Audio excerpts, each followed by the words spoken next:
Bismillahirrahmanirrahim. Assalamualaikum warahmatullahi wabarakatuh. Anak-anak kelas 5, hari ini kita belajar ke-NU-an atau Aswaja dengan judul Mengenal dan Meneladani Tokoh Nahdlatul Ulama. Sebelum kita lanjutkan pelajarannya, jangan lupa untuk berdoa terlebih dahulu. Yang pertama kita belajar tentang Kiai Haji Alwi Abdul Aziz. Kiai Haji Alwi Abdul Aziz adalah putra dari Kiai Haji Abdul Aziz, bertempat tinggal di Jalan Ampel Sawah, Surabaya. Ini adalah tokoh yang mengusulkan nama Nahdlatul Ulama. Sejak muda, beliau suka berkelana, berpindah-pindah dari pesantren ke pesantren untuk menuntut ilmu.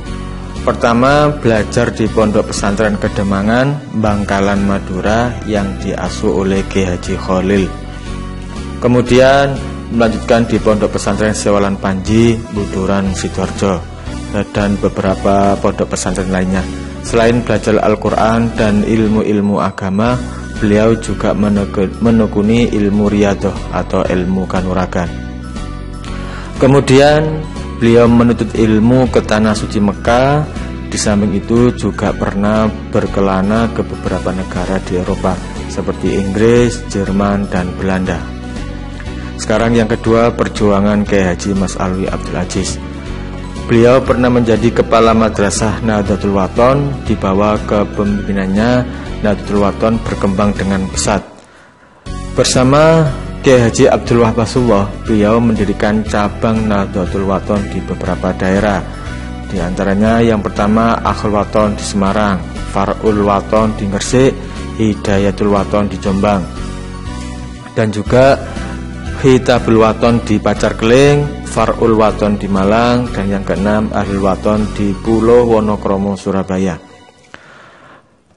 Beliau juga mendirikan organisasi dakwah yang diberi nama Dakwatus Suban. Organisasi ini merupakan kumpulan para mubaligh Islam. Yang ketiga adalah jasa Kiai Haji Mas Alwi Abdul Aziz. Pada tanggal 16 Rajab 1344 Hijriah, 31 Januari 1926, para ulama kumpul di rumah Kiai Haji Wahab Rasulullah di Jalan Kertopaten, Surabaya untuk membentuk Jam'iyah sebagai wadah perjuangan dalam mempertahankan, melestarikan, dan mengembangkan ajaran Islam Ahlus Sunnah wal Jamaah. Dalam musyawarah untuk membicarakan nama Jam'iyah yang didirikan oleh ulama, banyak pendapat yang bermunculan. Di antaranya dari Kiai Haji Abdul Hamid dari Sidayu, Gresik, mengusulkan nama Nuhudul Ulama. Kiai Haji Mas Alwi Abdul Aziz mengusulkan nama Nahdlatul Ulama. Usulan ini didukung oleh Kiai Haji Ridwan Abdullah dan disepakati oleh para ulama yang hadir dalam pertemuan tersebut. Sekarang adalah Kiai Haji Ridwan Abdullah. Kiai Haji Ridwan Abdullah lahir di Bubutan, Surabaya pada tanggal 1 Januari 1884. Ayahnya bernama Kiai Haji Abdullah. Beliau belajar di beberapa pondok pesantren di Jawa dan di Madura. Di antaranya Pondok Pesantren Butet yang ada di Cirebon, Pondok Sewalan Panji, Buturan, Sidoarjo, dan Pondok Pesantren Kademangan, Bangkalan, Madura. Pada tahun 1901, Kiai Haji Ridwan Abdullah pergi ke Tanah Suci Mekah dan bermukim di sana kurang lebih 3 tahun. Beliau dikenal dengan kiai yang dermawan dan juga dikenal sebagai ulama yang memiliki keahlian khusus di bidang melukis dan kaligrafi, yaitu seni menulis Arab. Di antara hasil karya beliau adalah bangunan Masjid Kemayoran di Surabaya.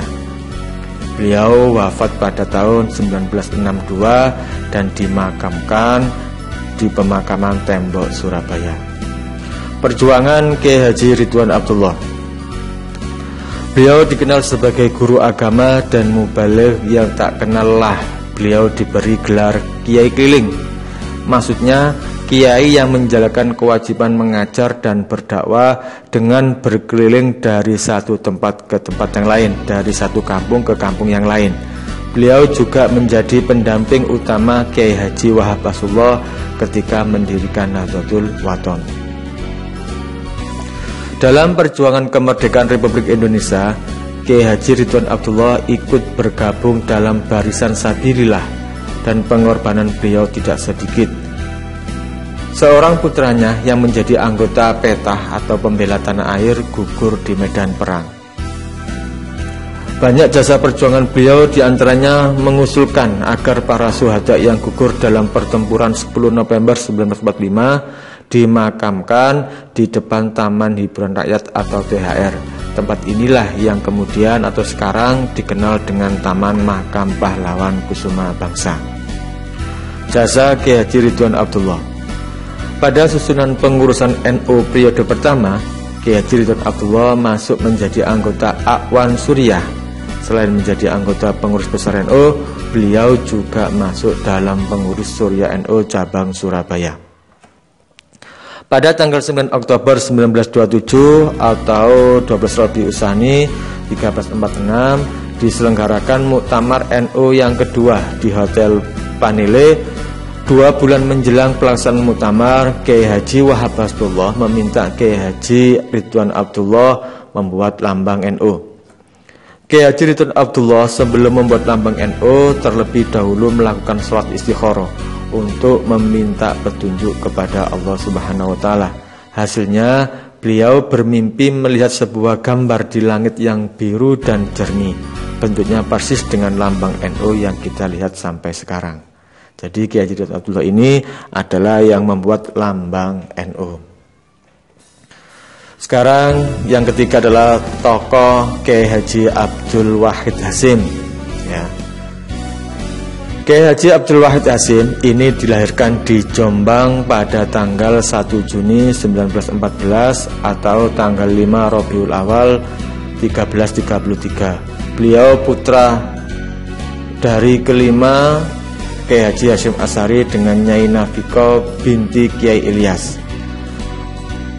Pada usia kanak-kanak sudah pandai membaca Al-Quran dan khatam membaca Al-Quran pada usia 7 tahun. Selain belajar dari ayahnya, beliau juga belajar di Madrasah Salafiyah di Pondok Pesantren Tebu Ireng Jombang. Pada usia 12 tahun, beliau sudah tamat belajar dan membantu mengajar anak-anak seusianya. Pada usia 13 tahun, beliau belajar di Pondok Pesantren Siwalan Panji Sidoarjo. Kemudian melanjutkan ke Pondok Pesantren Lirboyo Kediri. Pada usia 15 tahun, beliau sudah menguasai 3 bahasa asing, yaitu bahasa Arab, Inggris, dan Belanda. Kemudian pada usia 18 tahun, Kiai Haji Abdul Wahid Hasyim berangkat ke Mekah untuk ibadah haji dan memperdalam ilmu agama Islam selama 2 tahun.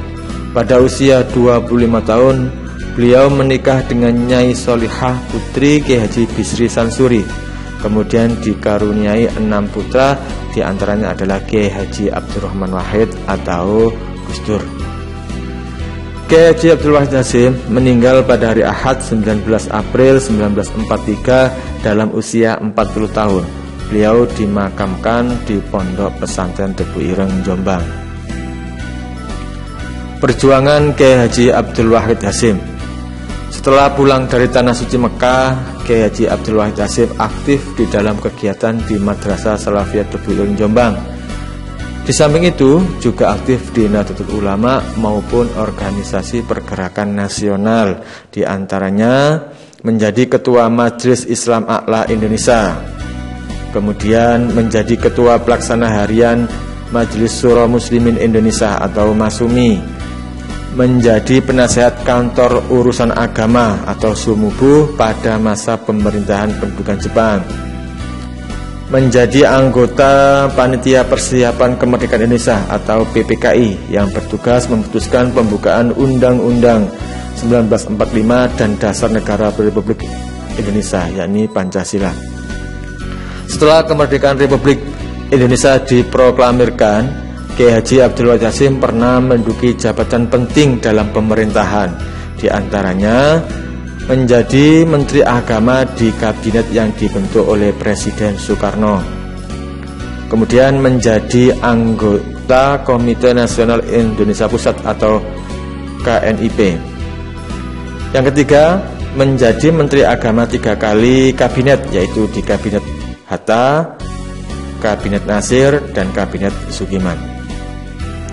Jasa Kiai Haji Abdul Wahid Hasyim. Kiai Haji Abdul Wahid Hasyim aktif di pengurusan NU pada tahun 1938. Beliau menjadi Sekretaris NU Ranting Cukir, Jombang. Kemudian menjadi Ketua NU Cabang Jombang pada tahun 1940. Kemudian diangkat menjadi Ketua Ma'arif, pengurus besar Nahdlatul Ulama yang berkedudukan di Surabaya. Waktu menjadi Ketua Ma'arif, beliau menerbitkan majalah Suluh Nahdlatul Ulama. Melalui majalah ini banyak petunjuk dan tautan yang diberikan pada para pengelola madrasah di lingkungan Nahdlatul Ulama. Kiai Haji Abdul Wahid Hasyim juga banyak berjasa dalam membina tokoh-tokoh politik muda Nahdlatul Ulama, di antaranya Jamaluddin Malik, Ijam Khalid, Muhammad Hanafiyah, dan lain-lain. Dengan demikian, beliau dapat dikatakan sebagai tokoh politik terkemuka dalam Nahdlatul Ulama. Anak-anak, itu tadi kita mengenal dan meladani tokoh Nahdlatul Ulama. Semoga apa yang kita baca hari ini dapat bermanfaat. Mari kita akhiri dengan bacaan hamdalah bersama-sama. Alhamdulillahirabbil alamin. Wassalamualaikum warahmatullahi wabarakatuh.